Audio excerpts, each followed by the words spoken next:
levando o Senhor mais uma vez no Evangelho de Lucas, para prosseguirmos um pouco mais na exposição deste Evangelho, que começamos alguns domingos atrás. Vamos abrir no capítulo 1 de Lucas.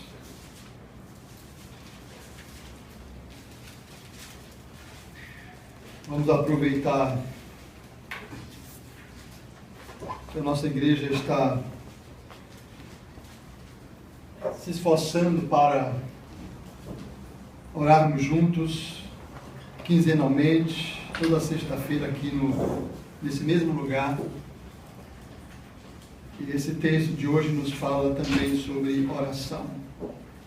E que Deus, pelo seu Espírito, desperte-nos para esta carência nossa, necessidade nossa, de nossa alma, de estar buscando a face do Senhor e buscando ao Senhor de forma conjunta. Eu sei que os irmãos têm o seu momento particular de oração, como está no nosso boletim hoje, na pastoral, a sua devocional, mas é importantíssimo que nos reunamos como igreja para juntos buscarmos a presença do Senhor nosso Deus.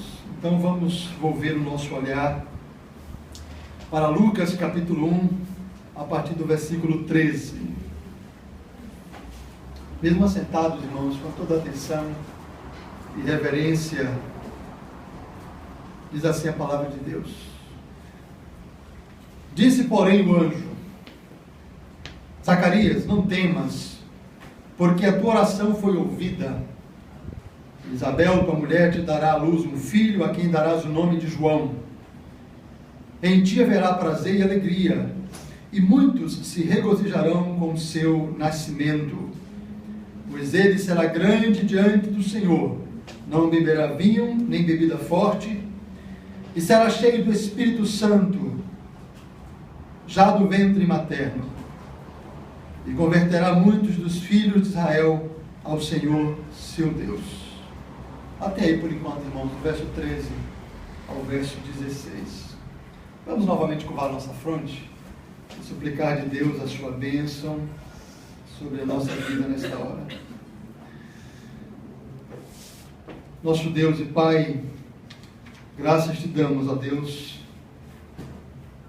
por mais um dia na tua casa, por mais um dia reunidos em tua santa presença, reunidos aos teus pés, quebrantados, constrangidos, quedados, suplicando, ó Deus, a tua misericórdia, a tua compaixão, o teu favor, a instrução bendita da tua palavra, o perdão para os pecados que temos cometido contra o Senhor, contra nós mesmos, contra o nosso próximo, contra os nossos semelhantes, violando assim, ó Deus, a tua palavra, o teu mandamento, que é justo, santo e bom. Mas em nós não habita bem algum, ó Deus.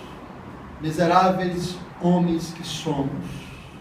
Ai de nós, porque vamos perecendo, porque habitamos no meio de um povo de impuros lábios.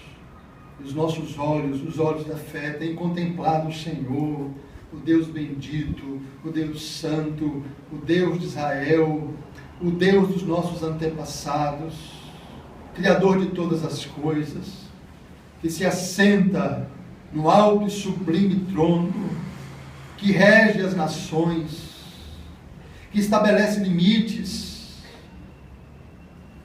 Ó Deus, se propício a nós, pecadores, visita-nos nesta noite, comunicando a tua palavra viva, poderosa ao nosso coração. Sabemos, pela tua palavra, que ela não voltará vazia, mas cumprirá o propósito para o qual a tens enviado. Ó Deus, mais uma vez pedimos-te pelos irmãos ausentes e rogamos sobre eles a tua graça, a tua misericórdia. Lembramos aqui dos irmãos enfermos. Lembramos, ó Deus, de Tarso. Foi um pedido do teu servo Marcão no último domingo. O Senhor abençoe. Dona Zefinha, que não está bem de saúde, mas tem piorado. Que o Senhor tenha misericórdia da tua serva. E tantos outros, ó Deus. O Israel que está afastado. Ó Deus, como Demas amou o presente século e se foi, deixando o teu aprisco, ó Deus, apostatando da fé. Passamos a considerá-lo como gentil e publicano. Ó Deus, tem misericórdia. Abençoa minha sogra, abençoa a dona Licinha, ó Deus, nosso irmão Cláudio, reverendo Osni, Renata, seu Magno, a nossa irmã God que está conosco, a Carol com seu filhinho Isaac, o seu esposo, Diácono Hélio. Ó Deus, abençoa, Deus, a cada um dos irmãos, nosso irmão querido Adelso, Zezinho, tem misericórdia, Deus. Tem misericórdia de nós, ó Pai. Apieda-te de nós, ó Deus. Contempla-nos na nossa baixeza e agracia-nos com a Tua palavra, com o Teu perdão.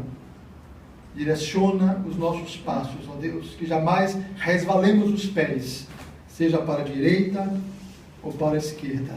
Mas cremos pela Tua palavra que os santos hão de perseverar até o fim, porque o Senhor começou uma boa obra em nós e haverá de completá-la até o dia de Cristo Jesus. Em nome e por amor de quem oramos. Amém. Irmãos, nós temos discorrido um pouco sobre esse evangelho e chama-nos a atenção logo de imediato esse casal, Zacarias e Isabel. A palavra de Deus nos informa que eles viviam irrepreensivelmente em todos os preceitos e mandamentos do Senhor. Ele era um sacerdote e eles, enquanto casal, procuravam cumprir fielmente a palavra de Deus nos seus aspectos, até mesmo cerimoniais. Dissemos aqui naquela ocasião, quando começamos a exposição deste evangelho, que na época de Zacarias e Isabel, a palavra de Deus não era levada a sério. Muitos sacerdotes tratavam de maneira banal as coisas de Deus. O que não acontecia com Zacarias. Era um homem piedoso, era um homem de oração, tanto que o anjo lhe disse: as tuas orações foram ouvidas. Então estamos diante de alguém cujo coração se inclinava periódica e regularmente diante de Deus para buscar a face do Deus Altíssimo. E vimos, conforme nos diz o verso 7 do capítulo 1, que eles não tinham filhos, porque Isabel era estéril, sendo eles avançados em idade. Sabemos que era uma situação naquela época delicada, uma mulher que era estéril, que não dava filhos, que não podia perpetuar a sua prole. Mas vemos que à medida que Lucas discorre acerca do Evangelho, ele nos diz que este casal, Zacarias e Isabel, eles viviam não somente irrepreensivelmente diante de Deus, como também eles buscavam de Deus, certamente como casal, que Deus os abençoasse. Volte um pouco no tempo e pense na seguinte situação, que quando eles se casaram, certamente eles alimentavam no coração um dia embalar um filho, ter um filho, um descendente. Mas os anos foram passando, eu posso imaginar que esse casal suplicava de Deus um filho, que era uma grande bênção naquele contexto sociocultural, mas os anos passavam e eles não tinham filhos, e agora estavam em avançada idade. E nos diz a palavra de Deus que quando ele estava ali cumprindo o que lhe cabia no seu turno como sacerdote, o anjo do Senhor apareceu a Zacarias. Os que estavam lá fora estranharam a sua demora. E quando ele sai mudo de lá de dentro, do lugar santo, entenderam, concluíram que ele havia tido uma visão. E de fato, Deus envia um anjo à presença de Zacarias. E este anjo traz da parte de Deus um recado. E agora nós vamos para o versículo 13. O recado de Deus através do anjo a Zacarias foi: não temas, porque a tua oração foi ouvida. Não temas, porque a tua oração foi ouvida. Para um sacerdote ter uma visão naquele momento, era algo inusitado. Já havia algum tempo que Deus não se manifestava como fizera agora. E justamente coube por sorte a Zacarias estar ali naquele momento em que Deus envia o anjo Gabriel. Ele se apresenta um pouco mais adiante como anjo Gabriel da parte do Senhor. E ele traz uma mensagem, um recado da parte de Deus para Zacarias. E o recado é esse: a tua oração foi ouvida. Está aí no verso 13, na primeira parte. A tua oração foi ouvida. Eu imagino, irmãos, que durante muitos anos, Zacarias e sua mulher tinham orado por um filho. Mas, à medida que o tempo passava, eles ficaram idosos. E eu imagino que Zacarias e Isabel não oravam mais por um filho. Não acontece conosco assim também? Tem gente que começa orando por um motivo hoje, e hoje mesmo já para de orar. Já desiste de orar. Alguns levam mais tempo, né? Oram durante alguns dias, alguns meses, ou até alguns anos. E eu imagino que, com certeza, sem querer forçar o texto, a interpretação bíblica, esse casal passou anos orando por um filho, mas a sua oração até então não tinha sido ouvida pelo Senhor, ou aparentemente não tinha sido ouvida por Deus. Eu imagino que a essa altura de suas vidas, Zacarias e Isabel não pediam mais a Deus um filho. Ora, minha esposa é estéril. Além de ser estéril, nós somos avançados em idade. Certamente quem ouvisse Zacarias e Isabel orando por um filho, talvez dissesse: não, para com isso. É orar em vão. É perder tempo orar por um filho. E eu acredito. Eu creio que eles já não oravam mais por um filho. Deviam ter orado durante muitos anos, pedido insistentemente a Deus, mas agora eram idosos. A Isabel não estava mais em condições, humanamente falando, ordinariamente falando, de ter um filho. Mas o que é que o anjo Gabriel lhe diz? A tua oração foi ouvida. E eu tiro daqui, irmãos, a primeira lição para nós, no que diz respeito à vida devocional de oração. Que não importa para Deus o tempo que passou, os anos que se foram, quantos de nós passamos a vida orando ou por um filho ou por algum outro motivo. E muitos de nós até morremos. E não vemos a resposta de Deus àquela oração que nós fizemos. Muitas das nossas orações já foram respondidas por Deus e nós nem sequer percebemos. Quando você lê Hebreus capítulo 1, versículo 14, o autor de Hebreus nos diz claramente que os anjos são ministros de Deus enviados em favor daqueles que hão de herdar a salvação. Mas a nossa fé, um tanto quanto cética nos nossos dias, não nos leva a crer no ministério dos anjos. Quando a gente se livra de algum acidente, de algum assalto, a gente atribui a quê? Porque alguém nos avisou, porque alguém nos advertiu. Eu me livrei daquele acidente por causa do meu reflexo, né? Do meu tirocínio, da minha capacidade, da minha perspicácia. E a gente nunca fala da possibilidade de Deus ter enviado um ou mais anjos em resposta à nossa oração. A gente sai de casa pela manhã, né, acorda, toma um café, faz o nosso desjejum e pede a Deus que nos guarde. Popularmente as pessoas dizem que a gente sai, mas não sabe se volta para casa. Mas nós cremos diferente. Nós cremos que o Deus que confessamos é o Deus vivo, poderoso, que ouve as orações, que encarrega, incube os seus ministros, os seus anjos, que são como labaredas de fogo, e que trabalham em favor daqueles que hão de herdar a salvação. Quantos livramentos já tivemos da parte do Senhor, em resposta às nossas orações? Mas nós achamos, não foi nada, não tem nada a ver com a minha oração. Eu fiz essa oração há tanto tempo atrás. Eu fico imaginando as muitas mães piedosas, que muito tempo durante as noites dobraram seus joelhos e suplicaram diante do trono de Deus pelos seus filhos. E elas partiram e não presenciaram a conversão dos seus filhos.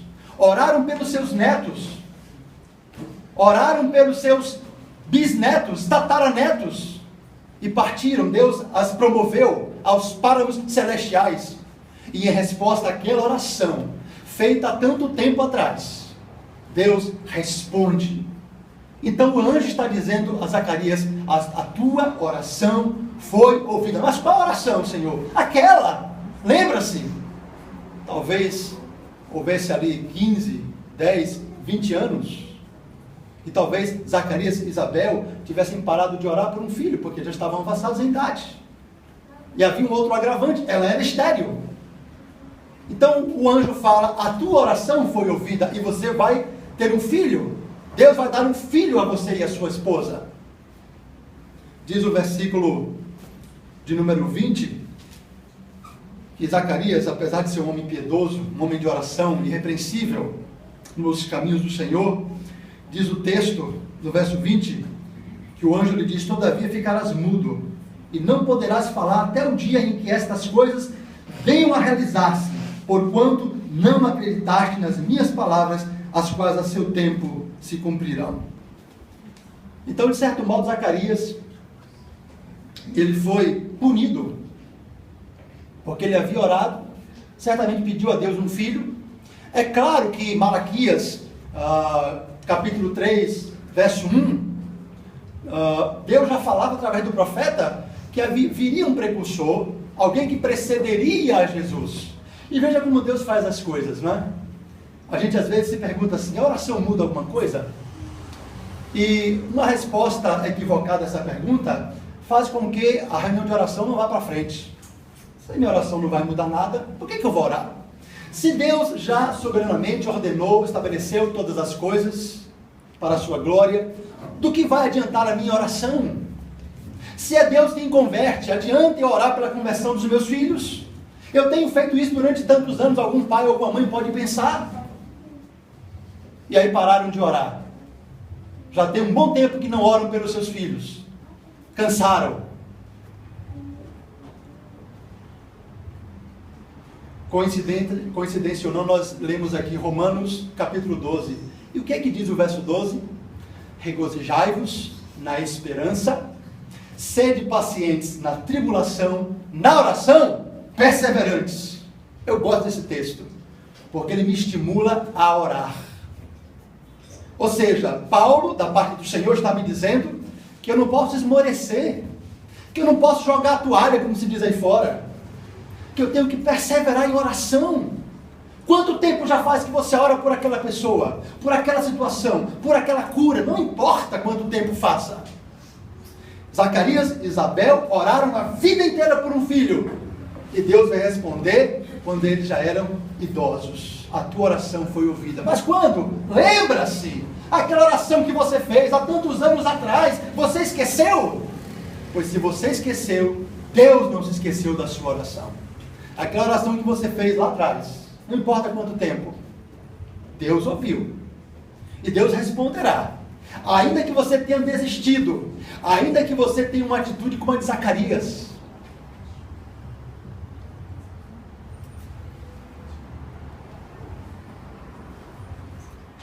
Gabriel diz, o anjo diz no verso 19, eu sou Gabriel, que assisto diante de Deus e fui enviado para falar-te e trazer-te estas boas novas.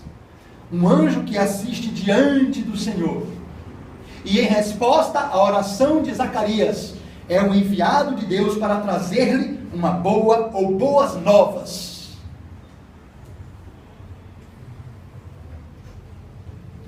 A demora em responder não significa que as nossas orações foram rejeitadas. A demora de Deus em responder as nossas orações não significa que elas foram rejeitadas.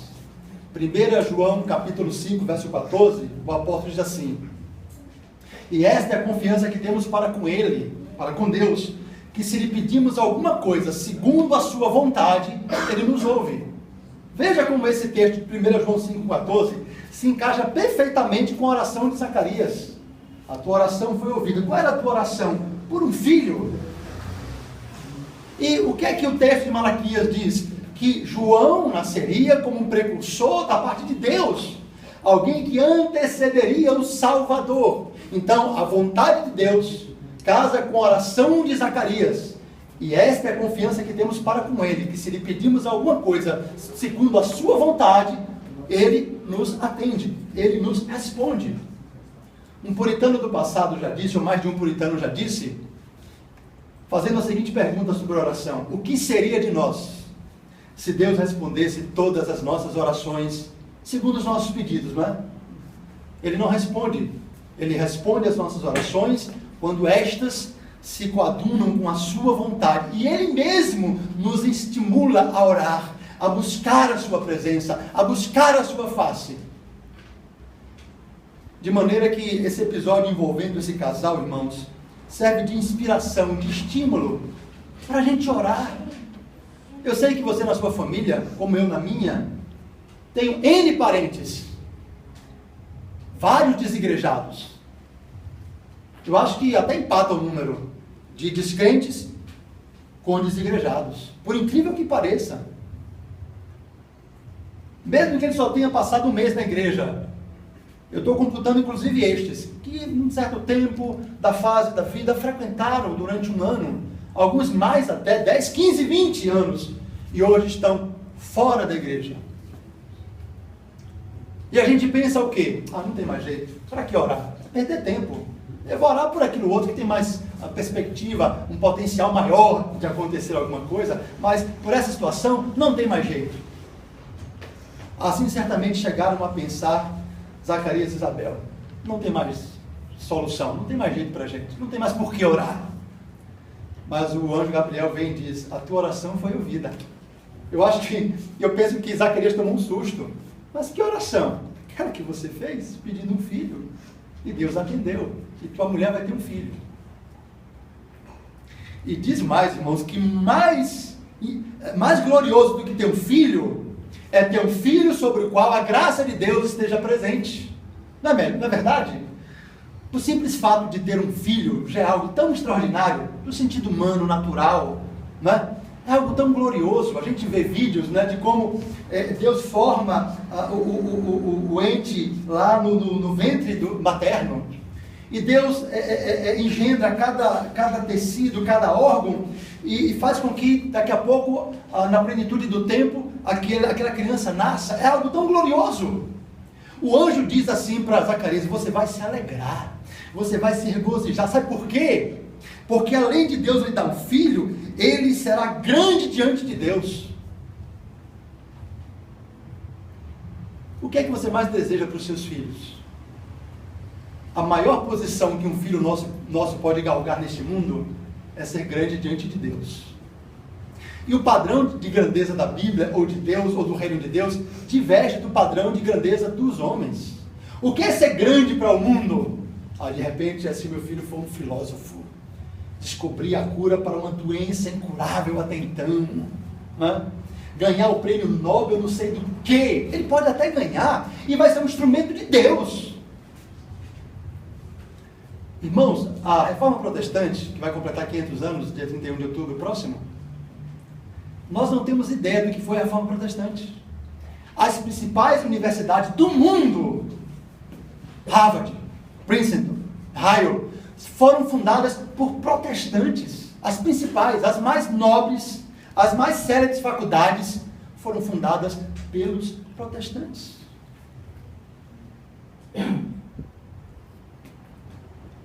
E nós achamos que não, que a nossa contribuição é só no sentido espiritual. E fazemos aquela dicotomia do espiritual e do secular. Isto é secular, isto é espiritual. Os reformadores não faziam essa dicotomia.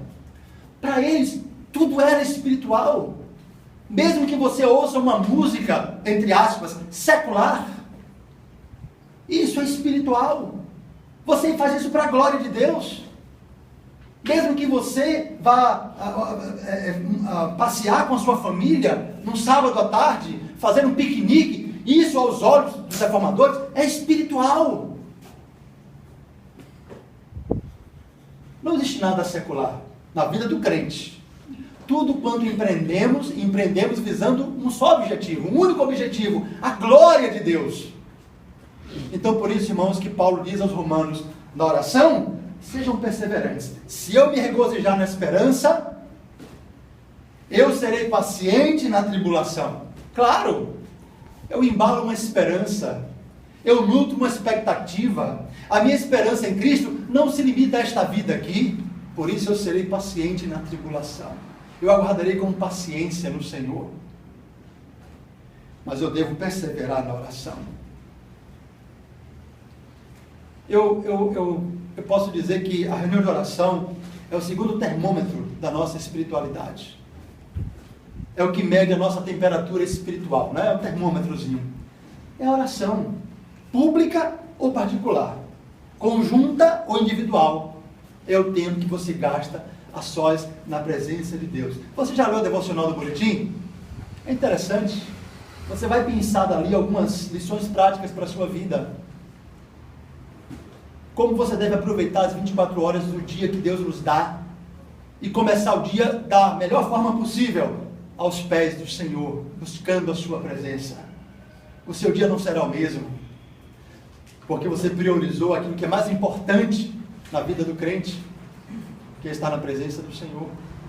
Esse casal que vivia irrepreensivelmente em todos os preceitos e mandamentos do Senhor, era também um casal que gastava tempo orando, lançando diante de Deus as suas ansiedades, tributando ao Senhor ações de graças, reconhecendo as muitas bênçãos das suas dadivosas mãos.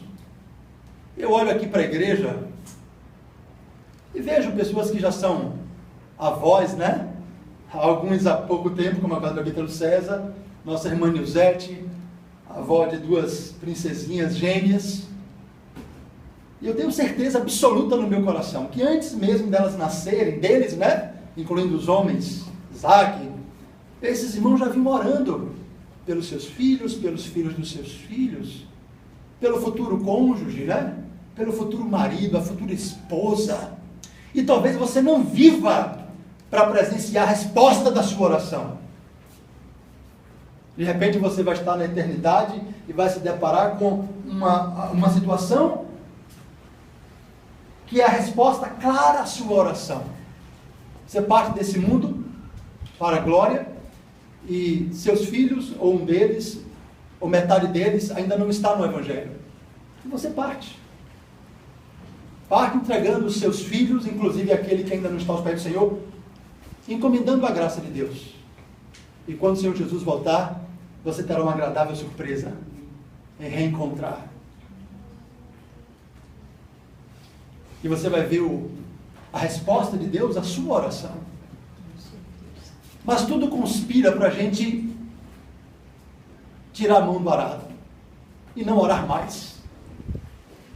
Talvez muitos tivessem dito a esse casal: não precisa orar mais. Já passou o tempo de orar. Vocês não têm por que orar. Orar a essa altura da vida e com a situação de Isabel é orar em vão. E para a surpresa de todos, até do próprio Zacarias, lá estava a resposta de Deus à sua oração. A tua oração foi ouvida. Então não desista. Persevere em oração. Vão dizer para você que não tem mais jeito. Que o corpo médico já disse que não adianta. Aqui mesmo no capítulo de Lucas, você vai ver no verso 37, que diz assim: porque para Deus não haverá impossíveis em todas as suas promessas. Vou repetir, Lucas 1, 37. Porque para Deus não haverá impossíveis em todas as suas promessas. Não foi o que dissemos aqui domingo passado, salvo engano? Como Deus às vezes é, no mínimo, curioso. Como Ele faz as coisas de modo a nos surpreender. Derruba muralhas apenas com o povo circundando a cidade. Faz da mulher estéril alegre, mãe de filhos. Ele age da forma mais inusitada possível. Deus esperou que eles ficassem velhos, para depois dar-lhes um filho. Poderia tê-lo feito antes. E até uma frase que eu aprendi há pouco tempo, que alguém disse que para Deus que parece quanto pior, melhor. Quando a situação parece que não tem mais jeito, está irremediável, Deus vem e opera, fazendo possível aquilo que aos homens é completamente impossível. E aqui está Deus fazendo isso novamente, usando esse mesmo perfil, surpreendendo a todos. E quando Zacarias sai e compartilha com as pessoas o que Deus havia lhe dito, ainda que através de acenos, as pessoas ficam maravilhadas. Mas como é que pode? Isabel vai ter um filho? Mas como assim? Pois é, Deus age. Não segundo a nossa a nossa cronologia. Nós temos essa ideia pragmática, não é?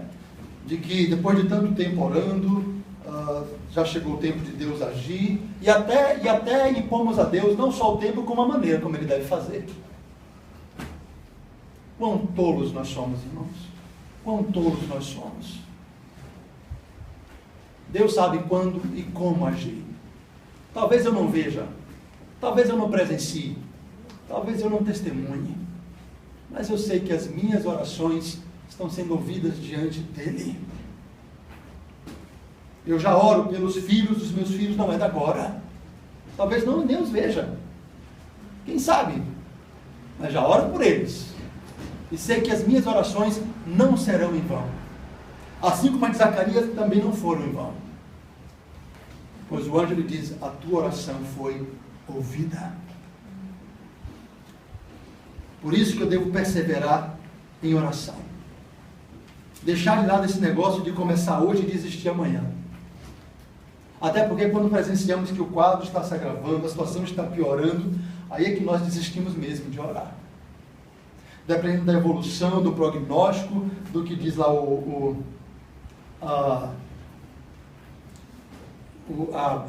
a vida do paciente, lá o meu termo lá técnico, o prontuário. Você olha para o prontuário lá da pessoa, do seu parente que está enfermo, não vale a pena mais orar, não, pode parar de orar, que esse aqui não tem mais jeito. É aí que você deve orar. A fé é a certeza das coisas que não se esperam, e a convicção de fatos que se não veem. É assim que o livro de Hebreus define fé, certeza de coisas que ninguém espera. Ninguém imagina aquilo, que aquilo possa acontecer. Aquilo é impossível aos homens, mas não é impossível à fé. A fé de quem se apresenta diante do trono da graça e diz, Deus, a situação é essa aqui, mas para o Senhor não há nada impossível. Tudo ao Senhor é possível. E Deus contraria as leis da natureza, e Deus age de forma sobrenatural, extraordinária, gloriosa, trazendo glória ao seu santo nome e regozijo para a sua igreja. Porque quando o anjo diz a Zacarias, ele será grande diante do Senhor, mas diz no verso 14, em ti, Zacarias, haverá prazer e alegria, e muitos se regozijarão com o seu nascimento.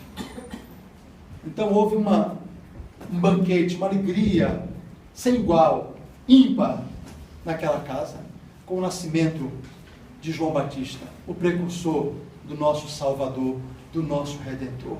Então, se o nascimento de uma criança por si só já traz alegria, muito mais traz ao pai uma alegria de ver o seu filho que nascer de novo, nascer do Espírito, ser grande diante de Deus. Nós não sabemos do que os nossos filhos são capazes até que eles tenham um encontro com Jesus. Não sabemos. Eles podem nos causar as piores tristezas que uma alma pode experimentar. Por isso, que além de se alegrar com o nascimento do seu filho, do seu neto, peça a Deus que ele nasça de novo. Seja grande diante de Deus e não diante do mundo. Não diante do mundo. Parece que muitos pais fazem por onde seus filhos sejam grandes segundo o padrão do mundo. Não pensam de que a melhor coisa que pode lhes ocorrer é serem grandes diante de Deus, é temerem ao Senhor. Com certeza é o que Luana e Túlio, Diácono Túlio, esperam diante de Deus por suas filhinhas. É que elas sejam grandes diante de Deus, sejam mulheres piedosas, e se casarem, auxiliadoras idôneas dos seus maridos. E se aprover a Deus dar-lhes filhos que creem-nos na disciplina e admoestação da palavra de Deus. É a maior alegria que um pai pode ter depois do nascimento biológico de um filho, é o nascimento espiritual. Por isso que a alegria desse casal seria grande, e de todos que os conheciam, porque ele seria grande diante de Deus. Seria um instrumento nas mãos de Deus. E quem não quer que o seu filho seja um instrumento nas mãos de Deus? Faça aquilo de que Deus incumbiu João Batista de fazer. Ele seria alguém consagrado, não beberia vinho, nem bebida forte, e seria cheio do Espírito Santo já do ventre materno. E o verso 16 diz assim: e converterá muitos dos filhos de Israel ao Senhor seu Deus. A tarefa outorgada a João Batista era a maior tarefa da face da terra: pregar o Evangelho, ser um instrumento de Deus na conversão de almas. Através dele, muitos se converteriam dos filhos de Israel ao Senhor. Não é maravilhoso? Que ainda que seu filho ou sua filha seja alguém grande, do ponto de vista do mundo, num bom sentido, né? Ele fala do mundo assim, a gente já macula, já demoniza, né? Eu falo grande diante do mundo, é ser um homem de bem, é ser um profissional digno da sua profissão, é trabalhar com zelo para a glória de Deus, mas acima de tudo, e antes de qualquer coisa, ser uma atalaia do Senhor, ser um embaixador de Deus na terra, para que muitos sejam convertidos ao Senhor nosso Deus. Eu já vi pais sentindo tristeza quando os filhos cogitam, é apenas uma cogitação, quando eles cogitam da possibilidade de serem um missionário, de irem para o seminário, né? Fazer um curso de teologia para ser pastor. Ah, não pode, meu filho não, que desperdício, meu filho é tão inteligente. Como se ser pastor fosse desperdício, meu filho é tão inteligente, podia ser outra coisa, né? Podia ser mais bem aproveitado. E eu já vi pais assim, arredios, totalmente contrariados com a possibilidade de que seus filhos venham a ser pastores ou até esposas de pastores. Ah, minha filha vai sofrer demais, vai ser muito difícil, não quero isso para minha filha não, eu quero uma coisa melhor, não é? É algo terrível isso, irmãos. É algo descabido, é algo inimaginável. Zacarias e Isabel, o anjo diz que eles se alegrariam muito, se regozijariam com o seu nascimento. E pelo fato dele ser alguém grande diante de Deus, é o que mais você deve pedir para os seus filhos, pelos seus netos, é que eles sejam grandes diante de Deus. Sejam pessoas que repilam o pecado, sintam asco, ojeriza, nojo da iniquidade e se comprazam na palavra do Senhor. Se deleitem na vontade de Deus. É a maior alegria que um pai pode ter para com os seus filhos, depois do nascimento natural, é o nascimento espiritual. Então, esse casal e seus vizinhos ali, familiares, se alegraram não apenas com o nascimento, mas com o ofício, com o encargo, com a tarefa que João Batista desempenharia da parte do Senhor, converter muitos de Israel ao Senhor nosso Deus. Para que experiência melhor do que o seu filho, sua filha chegando em casa e dizendo: meu pai, minha mãe, hoje eu compartilhei o Evangelho no ônibus, lá na minha escola, durante o recreio, durante o intervalo, com o meu colega, falei de Jesus para ele. Não é melhor? Não é uma bênção maravilhosa? Extraordinária. É alguém que não busca ser grande apenas diante do mundo, não busca ser apenas um bom profissional, mas um servo de Deus, temente ao Senhor, que anda nos seus caminhos, que tem zelo pelas coisas de Deus, que ama o dia do Senhor, que sente paixão, o coração inflamar pelas almas perdidas. É alguém grande diante de Deus. Mas se temos filhos que só se preocupam com as coisas terreais, com as coisas passageiras, eles podem até ser grandes diante dos homens e do mundo, mas anões diante de Deus. E volto a dizer, não sabemos do que os nossos filhos são capazes de fazer. Coisas mais terríveis, a menos que eles tenham um encontro com o Senhor. Só então nosso coração descansará em paz. Tem um provérbio que diz que o filho sábio alegra o seu pai. E é verdade. Um filho sábio, uma filha sábia, alegra os seus pais, alegra a sua mãe. E há tantos de nós, né, preocupados em formar os nossos filhos, para que eles alcancem um lugar ao sol, galguem os cargos mais importantes, mais altos da sociedade, mas pouco preocupados. Nós e eles também, por tabela, né? Porque se você não se preocupa, muito menos eles vão se preocupar em buscar o Senhor. Abra a sua Bíblia comigo ainda, em Mateus 26, a partir do verso 11. Voltando um pouquinho, Mateus 26. Jesus teve uma experiência nada boa com seus discípulos, em se tratando de Mateus 11, 26, a partir do versículo 11.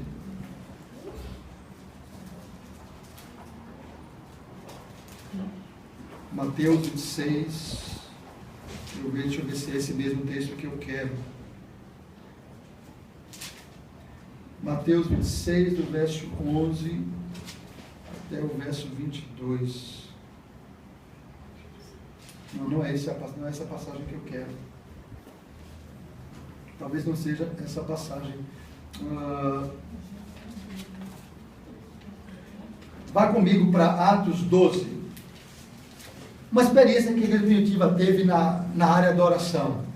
Vocês se lembram que o tal do Herodes, que era na verdade um neto daquele Herodes do nascimento de Jesus, ele tocava o terror na época da igreja primitiva, e ele prendeu Tiago e João e mandou passar Tiago ao fio da espada. Está aí no livro de Atos, no capítulo 12. E ele então prendeu a Pedro, e o texto, Lucas descreve que ele mandou prender a Pedro e colocou 4 escoltas para vigiar Pedro. O texto diz de Atos 12 que Pedro dormia entre 2 soldados, ele estava preso com 2 cadeias, havia sentinelas à porta, e diz o texto de Atos 12,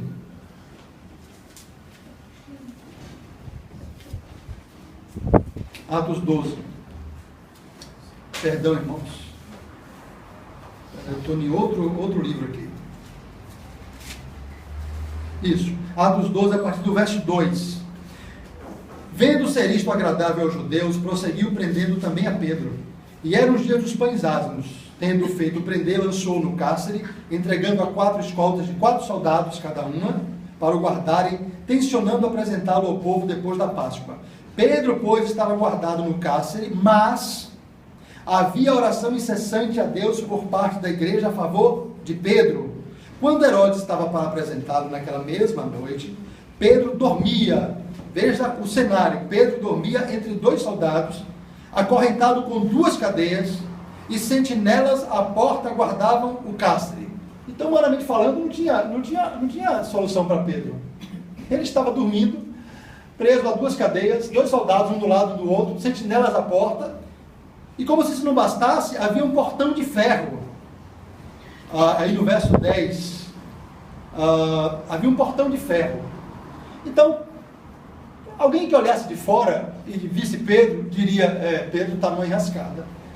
Pedro está no mato sem cachorro, sem solução nenhuma, aparentemente falando. Mas o que o texto diz? Mas havia oração incessante da igreja por quem? Por Pedro.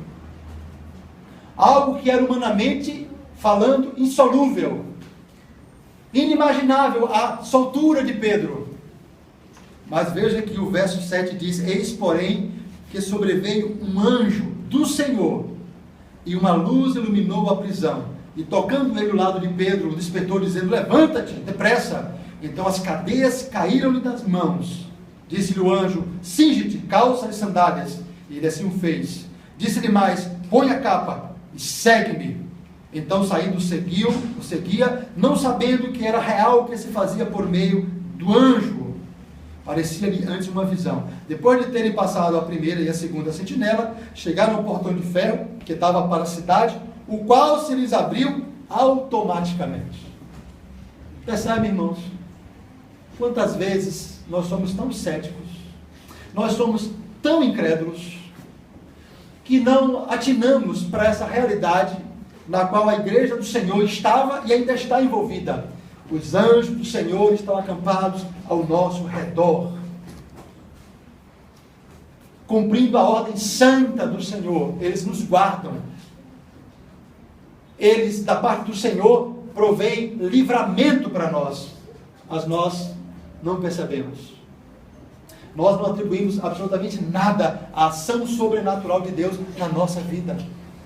Enquanto isso, enquanto a gente não se apercebe de nada, a gente não sabe quantos livramentos Deus já nos deu ao longo dos anos, através dos seus anjos, como Ele fez aqui com Pedro.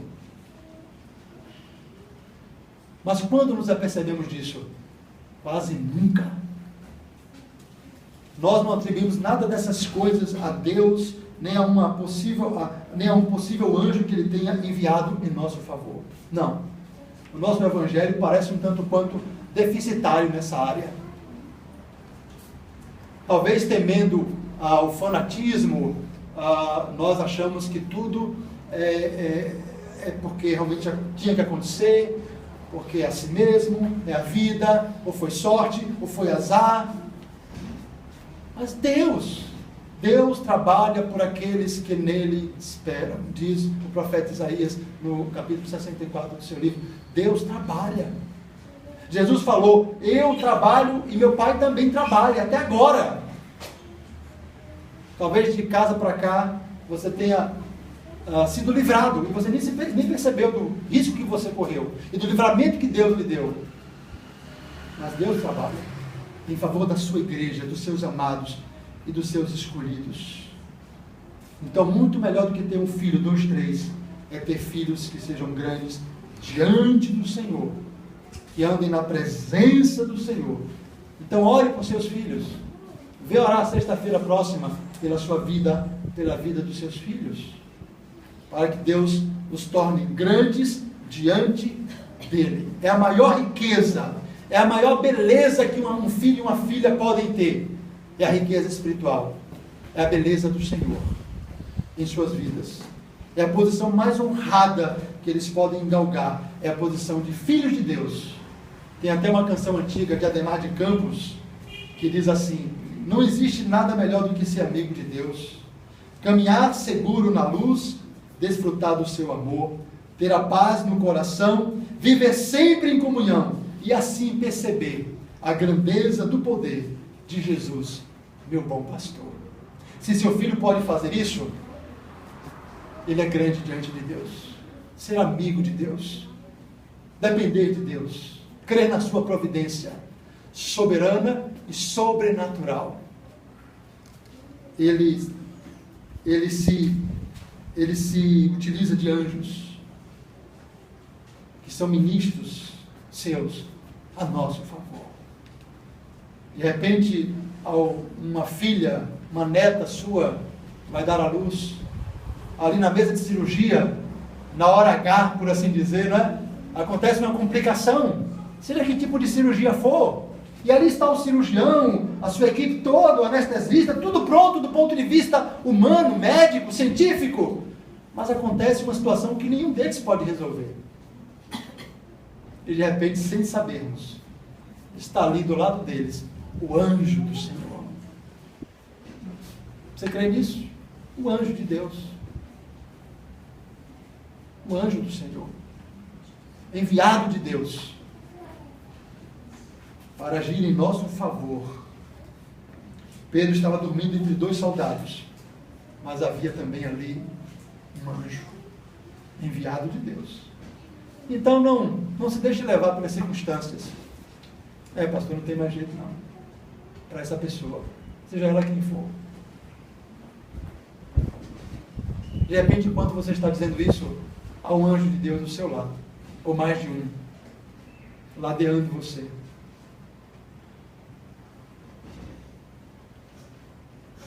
O Senhor Deus ouviu a tua oração, Zacarias. Portanto, cuidado como você ora. Deus não brinca com oração. Deus não se esquece da nossa oração. Quando oramos, não importa quanto tempo faça, Deus ouve e Deus nos responde segundo a sua vontade. Talvez você já tenha se esquecido daquela oração que você fez. Passou um bom tempo fazendo, orando por aquela pessoa, e ela ainda está lá, do mesmo jeito, se não pior. Continue orando, continue intercedendo. Na oração, perseverante. Na tribulação, paciente. Regozijai-vos na esperança. Eu lembro sempre daquele episódio lá de 2 Reis, capítulo 6, quando o Geazi, o moço de Eliseu, ficou aturdido, porque o rei da Síria mandou lá um exército que cercou a cidade de Dotã, e ele sai de manhã cedo da casinha lá onde estava o profeta, o homem de Deus, e ele fica perturbado. Meu Senhor, o que vamos fazer? Eliseu, calma, Senhor, abre os olhos dele aqui. E Deus abre os olhos de Geazi. E o que é que Geazi vê? Geazi vê nada mais, nada menos do que cavalos e carros de fogo enviados de Deus em volta da cidade em favor deles. Será que Deus não faz mais isso hoje? Será que Deus não sabe mais fazer milagres? Será que o poder de Deus caducou? Não. Ele envia cavalos e carros de fogo, como fez com Eliseu e o seu moço Geazi, incrédulo. Senhor, abre os olhos. Precisamos ter os nossos olhos abertos para termos a certeza bíblica de que Deus, em sua santa e soberana providência, promove livramentos, a toda hora nos livra aqui e acolá, conforme a sua vontade. Ele não livrou Tiago da espada de Herodes. Herodes passou Tiago ao fio da espada, o apóstolo Tiago. Mas aprove Deus livrar Pedro. E quando apraz o Senhor, Ele nos livra, Ele me livra, a mim e a você. Mas quando não lhe apraz livrar-nos, porque é da sua vontade levar-nos, promover-nos, Ele assim o faz. Mas Ele nunca é pego de surpresa, Ele nunca é surpreendido por nada, nem por ninguém. Portanto, leve a oração a sério, ore diante de Deus, interceda de Deus pela sua família, pelos seus filhos, aquele seu irmão, beberrão, viciado, aquele casamento lá, está na corda bamba já há anos, e ninguém dá mais nada por ele. Ore diante de Deus, clame diante do Senhor, morra orando, porque talvez você morra e não veja a resposta de Deus à sua oração. O Senhor Jesus, quando chamou os discípulos para o Getsemane, de Pedro, Tiago e João, disse: fiquem aqui enquanto eu vou ali orar. Distanciou-se, uma distância de um tiro de pedra. Voltou e encontrou-os dormindo. Falou: vigiai e orai, para que não entreis em tentação. Foi novamente, saiu e orar. Quando voltou, encontrou-os como? Dormindo novamente. Foi pela terceira vez. Assim somos nós, irmãos. Nós estamos muito mal representados naqueles 3 discípulos que acompanharam o Senhor. Acompanharam, aspas, né? Acompanharam só até o Getsemane. Mas para orar, não. Foram tolos e nécios. Enquanto o Senhor estava ali orando, diante do Senhor, com a sua alma angustiada até a morte, eles estavam dormindo.